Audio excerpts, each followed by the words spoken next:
बिस्मिल्लाहिर्रहमानिर्रहीम, अस्सलाम वालेकुम।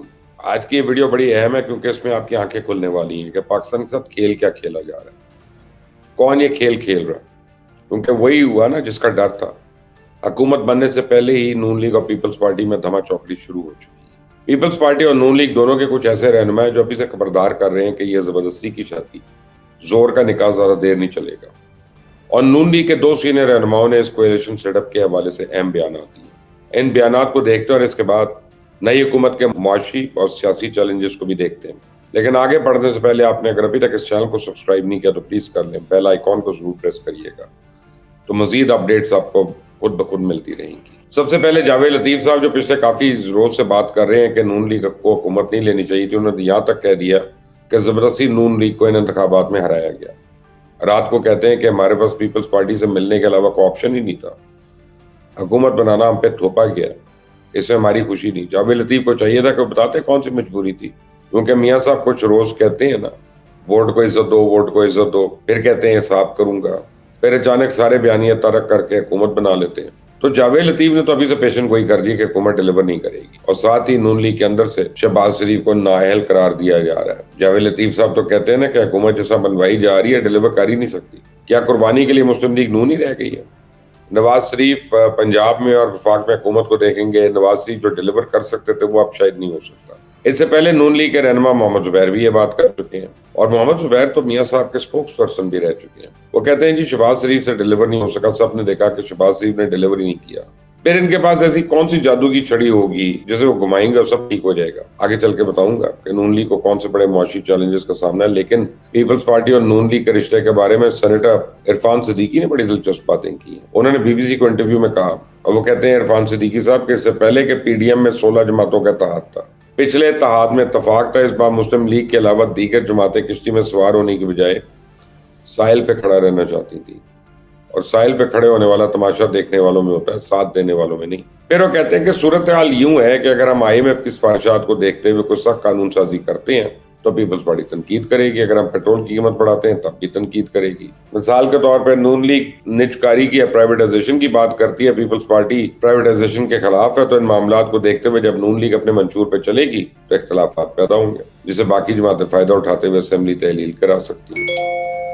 यानी इरफान सिद्दीकी के नजदीक ये ड्रामा या ये डर अपनी जगह पे मौजूद है कि इख्तलाफात आने वाले दिनों में ही इत्तेहाद को तोड़ सकते हैं, क्योंकि पीपल्स पार्टी तो इस बार सारी तवज्जो अपनी सरमायाकारी बचाने पे लगाएगी ना, या सियासी सरमायाकारी की बात कर रहा हूँ। उन्होंने इस इलेक्शन में देख लिया कैसे अवाम ने रवायती सियासत को मुस्तरद किया। इसे पीपल्स पार्टी पॉपुलर बयानिए पे चलते हुए लोगों के दिलों में जगह बनाना चाहेगी। इसे अगर उनको नून लीग पे तनकीद करना पड़ती है करेंगे, बिरमला करेंगे। यानी सादा अल्फाज में अगर मुल्क की किश्ती डूबने लगे तो पीपल्स पार्टी जो पाकिस्तान के मल्लाहों में से एक है वो सबसे पहले साइड पे आ जाएगी। तो अगर नून लीग की मुश्किलात की बात करें तो पाकिस्तान एक डेड ट्रैक यानी कर्जों के जंगल में बहुत अशरों से फंसा हुआ है।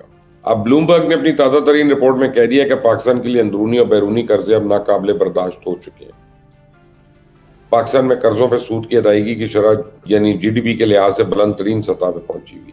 स्टेट बैंक ने 31 दिसंबर 2023 तक मुल्क पर कर्जे की जो तफसीलात जारी की, उनके मुताबिक पाकिस्तान में मजमूई तौर पे 165,179 अरब रुपए का अंदरूनी और बैरूनी कर्जा है, जिसमें सिर्फ एक साल के दौरान 14,000 अरब रुपए का इजाफा हुआ है। तो दिसंबर 2022 से 2023 में पाकिस्तान का कर्जा 27% तक बढ़ गया, और ये सब पीडीएम की हुकूमत के दौरान हुआ है। तो इस वक्त पाकिस्तान की बैरून मुल्क से आने वाली तरसीलात ज़र जो हैं वो $2 बिलियन तक तो कम हो चुकी हैं, क्योंकि ओवरसीज पाकिस्तानी जो तहरीक इंसाफ के चाहने वाले हैं और वो डिलिबरेटली कह रहे हैं कि पैसे ना दो या कम दो। और दूसरी वजह है कि जब डॉलर इतना ऊपर हो तो पहले जो उनको $1000 भेजना पड़ता था वो $500 में उतना काम हो जाता है। लोकल करेंसी तो वही मिल रही है घर वालों को। मौजूदा माली साल में पाकिस्तान को अब तकरीबन $25 अरब का कर्जा वापस करना था, जिसमें $3.8 अरब सूद की अदायगी और 20.7 जो है वो असल रकम है। तो पाकिस्तान को 30 जून 2024 तक माली साल के अख्ताम तक $10 अरब का कर्जा वापस करना। पाकिस्तान कितनी बदतरीन मुआशी सूरत हाल से गुजर रहा है इसका अंदाजा तो इस बात से लगा लें कि इस वक्त मुल्क की टैक्स की आमदनी का 58% हिस्सा कर्जों और इसकी सूद की अदायगी पे खर्च होता है। तो पाकिस्तान के जिम्मे चाइना के कमर्शियल बैंक से जानिब से दिए जाने वाला कर्जा जो है मजमूई तौर पर 30% है पूरे कर्जे का। चाइना कर्जा तो रोल ओवर कर देता है, लेकिन चाइना के कमर्शियल बैंक से लिए जाने वाला कर्ज जो है वो रोल ओवर नहीं किया जा सकता। और चाइना की हुकूमत भी ज्यादा अरसे तक तो कर्ज रोल ओवर नहीं करेगी। और इस कर्ज की अदायगी की वजह से हम अपना इंफ्रास्ट्रक्चर नहीं बेहतर कर पा रहे। इस कर्ज की अदायगी की वजह से बैरूनी सरमायाकारी जो है वो सीरियसली मुतासर हो रही है। इस कर्ज की अदायगी की वजह से हम बजट में तरक्याती कामों में कटौती करवा रहे हैं। IMF हमें जो कहता है हमें कर्ज की वजह से उनकी शराइत माननी पड़ती है, बिजली के नर्क महंगे पड़ते हैं, गैस महंगी करनी पड़ती है, पेट्रोल और डीजल इनकी कीमतें IMF के कहने पे महंगी करनी पड़ती हैं। तो हम किसी भी प्रोग्राम में लोगों को सब्सिडी या आसानी नहीं दे सकते। और जिस तरह का सलूक हम अपनी मईशत के साथ कर रहे हैं, IMF पाकिस्तान को कर्ज देने के लिए अब पहले से भी ज्यादा सख्त शराइत आयद कर सकता है, जिसमें टैक्सों में मजीद इजाफा और सख्त मुआशी इस्लाहात शामिल हैं। हुकूमत को जून से पहले हर सूरत में IMF के साथ मुआहिदा करना पड़ेगा, क्योंकि इसके बगैर बजट की तैयारी मुमकिन नहीं है। तो बैरूनी कर्जे की अदायगी के लिए ज़र मुबादले के ज़खायर पर दबाव आता है, इससे रुपया तो मजीद डिवैल्यू हो जाता है, महंगाई की शरह में इजाफा होता है, और जब महंगाई बढ़ेगी तो इसका फायदा अपोजिशन जमातें हर सूरत उठाएंगी, वो अवामी जज्बात को भड़काएंगी। इमरान खान जेल से बाहर हुए तो लॉन्ग मार्च होगी और फिर से धरने होंगे, मौलाना भी शरीक होंगे, दीगर जमातें भी हमनवाई के लिए साथ होंगी। अवामी जज्बात का इस्तेमाल करते हुए मुल्क में मजीद सियासियत में इस्तेहकाम लाया जाएगा। महंगाई की बात करें तो महंगाई की शरह जो दिसंबर 2023 में तकरीबन 30% थी, 2024 में 20% से ऊपर रहने का इम्कान है, यानी कि आम आदमी के लिए तो मजीद मुश्किलात हैं।